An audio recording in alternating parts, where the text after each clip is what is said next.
Assalamualaikum warahmatullahi wabarakatuh. Perkenalkan, kami senang akan mempresentasikan arsitektur dan mekanisme unit kembali. Saya Rian Salbianto, NPM 1610. Saya Satya Gunawardana, NPM 1612. Saya Andrian Nekasya Putra, NPM 1617. Dan kembali NPM Bahkan bisa edit. NPM 1619. Salah nopal lagi peci. Yang pertama, fondasi konseptual. Yang kedua, dinamika operasi mikro. Yang ketiga, siklus instruksi detil. Yang keempat, implementasi logika. Yang kelima, struktur mikrostruksi. Yang keenam, sintesis dan konklusi. Yang pertama, divisi dan peran struktur strategis. Kontrol unit atau disingkat CU merupakan komponen pusat dalam CPU yang bertindak sebagai mesin status untuk mengarahkan operasi data. Unit utama CU menghasilkan semua kontrol yang tepat untuk memicu perpindahan data antara register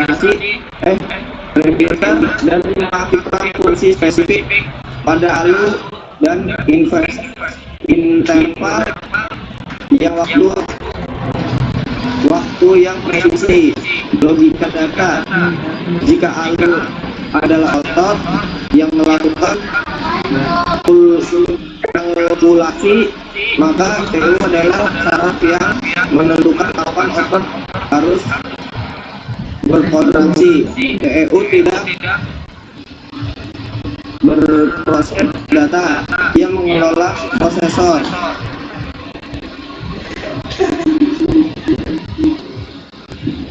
Selanjutnya, input utama unit kendali. Sumber inputnya master clock.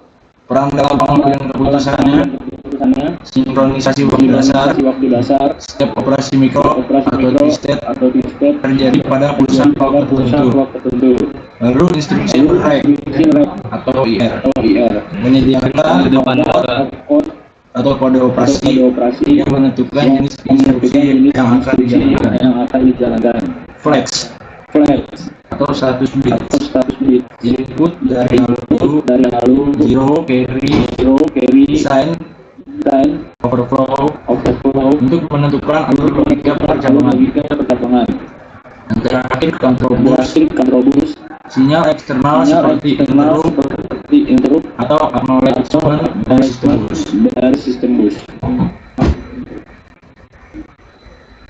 Selanjutnya sinyal valid eksekusi. Destinasi sinyal kontrol pertama internal CPU mengaktifkan jalur data antara register atau gating dan memilih fungsi ALU. Misal add atau shift. Selanjutnya eksternal sistem bus mengirim perintah ke memori read atau write dan modul I atau O. Output ini dihasilkan melalui gerbang logika atau pembacaan memori kontrol tergantung jenis implementasinya. Lanjut, dinamika operasi mikro adalah kecil dari sebuah instruksi komputer. Setiap instruksi mesin terdiri dari urutan operasi mikro yang dieksekusi pada siklus clock. Kategori operasi yang pertama adalah antar register, transfer data dari register ke bus eksternal, transfer data dari bus ke register, operasi aritmatika atau logika sederhana, notasi matematis menggunakan transfer language atau RTL untuk mendokumentasikan aliran data secara formal. Dari memori ke sistem register atau IR sudah dikembangkan dalam 3 utama, yaitu STM1 mark /arrow isi, lalu ada STM2 NDR /arrow memory isi /arrow isi +1. Analisis FPA, proses pengambilan instruksi dari memori ke isi Execution Register atau IMAR dilakukan dalam 3 langkah utama. Contohnya seperti yang kotak. Lalu ada keyword alamat di program kontrak PC. Dikirim pelabuhan via bus. Lalu kedua, sinyal read dikirim ke bus control atau PC dikembali untuk institusi berikutnya. Siklus tak langsung atau indirect. Fase ini diperlukan jika instruksi menggunakan pengalamatan langsung atau indirect addressing, di mana alamat operand terdapat di lokasi memori lain. Contohnya seperti ini. Nah, tujuan itu untuk mengambil alamat efektif atau effective address dari memori agar proses eksekusi bisa dilanjutkan dengan baik. Selanjutnya, ada siklus eksekusi atau siklus. Eksekusi bergantung pada jenis output. Contoh instruksinya adalah add-r1 akan isinya ke register r1. Contohnya seperti dalam kotak. Lalu CPU harus mengaktifkan siap RLU untuk operasi addition. Pada yang terlibat kan bahwa komunitas ini berbeda dari dengan istilah lain seperti load atau code.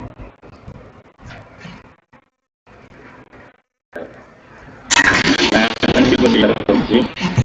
Setelah instruksi selesai, kita berganti dan berhenti. Atau harus di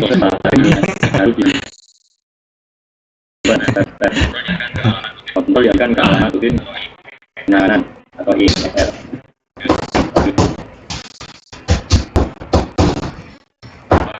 Empat, hardware kontrol. Pak. Lanjut. Implementasi menggunakan gerbang komunikasi fisik and or not dan grid port untuk menghasilkan sinyal secara instan. Mekanisme opcode masuk ke decoder digabung dengan and black komunikasi sirkuit kombinasi diagonal. Kekuatan sangat tinggi karena tidak ada pembacaan memori. Gangguan sangat sulit juga butuh perancangan ulang sejak fisik. Kok nggak ada gambarnya tuh? Nggak tahu. Microprocessor control diperkenalkan oleh Maurel Wilkes tahun 1951. Kontrol diimplementasikan sebagai operasional atau program setiap instruksi mungkin memanggil urutan mikroinstruksi dan kontrol dan memberikan namun dengan sedikit pengorbanan performa. Struktur implementasi itu ada komponen teknis dan fungsi-fungsinya. Komponen teknis terdiri dari control store atau ROM. Fungsinya memori tempat semua program mikroinstruksi disimpan secara permanen. Kontrol RF atau CAR fungsinya menyimpan alamat mikroinstruksi berikutnya yang akan dibaca. Komponen teknis kontrol user RF atau CDR fungsinya menampung data instruksi mikro yang sedang dieksekusi saat ini. Sequencing logic fungsinya operasi yang menempatkan alamat dasar berikutnya atau berurutan atau lompat. Lanjut, horizontal mikroinstruksi ya di dalam instruksi mengontrol satu dari 9 total secara manual. Kalau kelebihannya paralel orangnya udah eksternal dan sangat cepat. Kekurangannya ukuran control store menjadi sangat lebar, misal 100 bit per baris. Pemborosan ruang bisa banyak bit yang tidak digunakan. Next, vertical microinstruction sinyal kontrol dikodekan ke dalam file yang lebih kecil. Misal 3 bit untuk memilih 1 dari 8 fungsi ALU. Manfaat efisiensi ruang memori kontrol yang sangat baik. Harganya membutuhkan tahap decoding tambahan sebelum sinyal bisa digunakan dan sedikit lebih lambat dibanding format horizontal. Ketiga, condition berdasarkan arus flash. Selanjutnya instruksi. Ketika instruksi baru masuk ke IR, opcoder harus dikonversi menjadi alamat awal program mikro di control set. Proses ini memungkinkan CU untuk segera melompat ke rutin mikro yang tepat tanpa harus memindah seluruh memori kontrol. Selanjutnya hardware programmer karakteristiknya performanya kecepatan maksimal lalu relatif lambat. Fleksibilitas dari sangat rendah atau code mikroprogrammernya sangat tinggi. Kompleksitasnya disusun 3 set instruksi luas tersusun rapi dan modular. Penerapan arsitektur RISC modern arsitektur CISC X86. Masa depan unit kendali seperti skala CU, unit kendali yang bisa membantu beberapa instruksi sekaligus dalam satu siklus paralel execution. Lalu out of order logic, CU cerdas yang mengatur ulang urutan instruksi untuk menghindari data hazard. Efisiensi energi, desain CU modern ini berfokus pada power gating, mematikan sirkuit kendali yang aktif untuk menghemat daya baterai pada perangkat mobile. Sekian, terima kasih dari kelompok 6. Wassalamualaikum warahmatullahi wabarakatuh.